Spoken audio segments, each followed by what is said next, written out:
The House is expected to vote on Tuesday to approve changes made by the Senate to President Biden's COVID relief bill.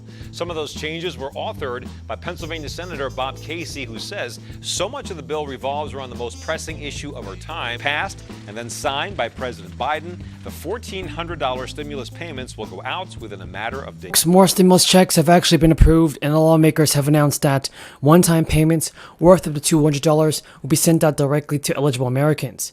And the Alabama residents might actually be able to expect some extra pocket cash during this time next year, if the state approves the stimulus bill. So a Republican senator has actually told reporters, as the budget chair, it would be my recommendation that we spend a good portion of rebating the money and sending it back to taxpayers because they're the ones that gave it to us in the first place. And I agree. Every state across the country has to do the same thing and give their residents, their citizens, stimulus payments as soon as possible. If you guys agree that President Biden should send out more stimulus payments within the next year, then tell me in the comments. So, he predicts that the rebates and people can expect from this refund will be somewhere between $150 to $200 for individual taxpayers, while married jointly filers can expect a refund that will be a double that. The issue will be discussed during Alabama's legislative session, and it will be when taxpayers can expect to receive their check. So a senior director of fiscal policy to the Alabama Policy Institute stated that the state is seeing more money taxed from people than ever before. And many states, when in the same situation, have taken the opportunity to return the cash to the state residents. And that's a good idea. So while the leaders of the state have not had any meaningful ideas for tax reform, he said it seems the leaders have settled on giving a stimulus back to residents. That's good, folks. And also people in the state of Idaho who are part of the Idaho's property tax program can get stimulus checks and property taxes next year thanks to a $1 million fund. Now, it's part of a new rebate program. It will give some property tax collections back to homeowners, low-income, veterans, elderly people, and the disabled. Boise, everybody, is the only city in the state to take the program so far. The $1 million program will actually be benefiting 1,200 people who are on the property tax reduction program already. The rebates are set to come out next year, so that means you're getting a check next year if you live there. However, the rebates are set to only cover a certain amount of what someone owes in property taxes, and applications for the rebates open in December and will remain open until May 23rd. So, Boise City Council members said that during a city council meeting that anything we can do to not collect it and let the people collect it keeps it easier on us so we don't have to issue checks. Now, the state of New York is also sending stimulus payments to eligible homeowners, families, and people that claim the state child tax credit, and workers who claim the state's earned income credit. Millions of people have already received one or more of these checks, but more is on the way. And if you qualify, these advanced child tax credit payments and rebates can be worth hundreds, if not thousands of dollars. Folks, listen up, because the exact amount you can be getting is quite different from what your family members received. That's because a lot of people are individual-based factors and they go into calculating each payment. So if you claim the state's child credit or the earned income credit for your 2021 income return, you may get all or a portion of the credit annual amount back in the form of additional tax credit payment. So stimulus payments are here, everybody, and get ready to receive them very fast. Foreign Affairs Committee, who's talking, well, he'll tell you what he wants to talk about, but thank you for your leadership. Gregory Meeks of New York. Thank you, Madam Chair. And I want to join my colleagues in thanking you for making sure that climate is always on our mind, even after we were pulled out of the Paris Agreement by the former president.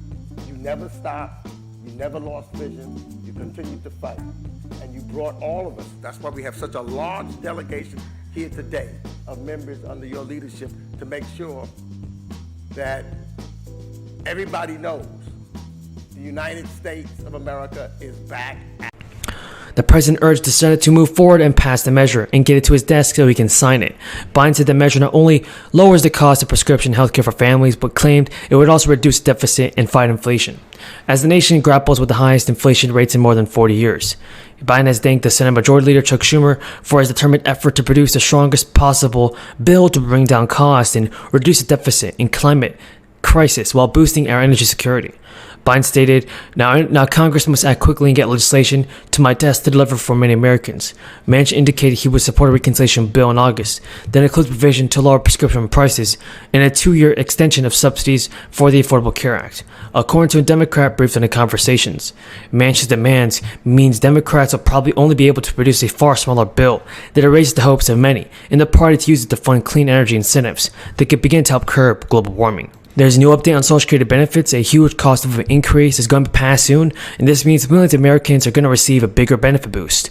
Lawmakers are pushing for a $200 increase, and now, according to several new estimates, retirees could see a double-digit percentage increase in their Social Security benefits next year as inflation runs hot.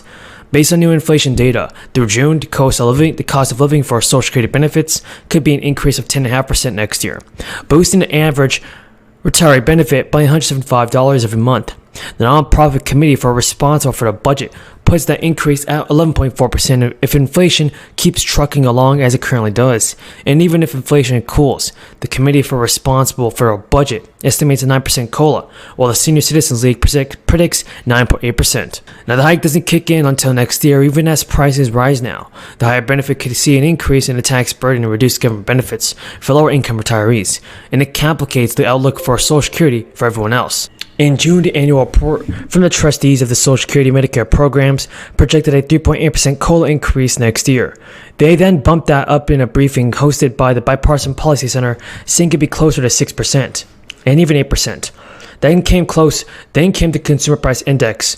The U.S. Bureau of Labor Statistics reported this week, showing that prices increased at 9.9% over the last 12 months for the roughly 70 million retired senior citizens and disabled workers who are seeing rising prices eroding the buying power of the Social Security benefits. A federal check is promising. Meantime, the COLA doesn't take into account increases in the Medicare Part B premium. In 2022, Part B increased 49%, one of the highest jumps in the program's history. The Part B premium is automatically deducted from Social Security checks. For many retirees, Social Security is a major part of their income. Nearly 9 out of 10 people aged 65 and older receive a benefit. Moreover, Social Security benefits represent about 30% of the income for the elderly. A bigger Social Security benefit translates to higher income, which can mean higher taxes for those with incomes above $25,000 and $32,000 for married couples. Experts have said the higher income can result in cuts in some income-related benefits for low-income seniors. Finally, another question is how the ballooning effect benefit checks could impact main Social Security trust funds. It's forecast to continue paying out full benefits but through 2034, at which point it can only pay out 77% of scheduled benefits. President. The senator from Delaware. Mr. President, you and I have had the blessing of traveling to South Africa together. So I know you know, as I do, that it is a critical nation, not just on its own terms as a country of 70 million people, a multilingual, multi-faith, multi-ethnic democracy, working to achieve the incredible promise enshrined in its Constitution, working to achieve the vision of the liberation struggle. But it is also a country that is critical to regional security and to the path of the globe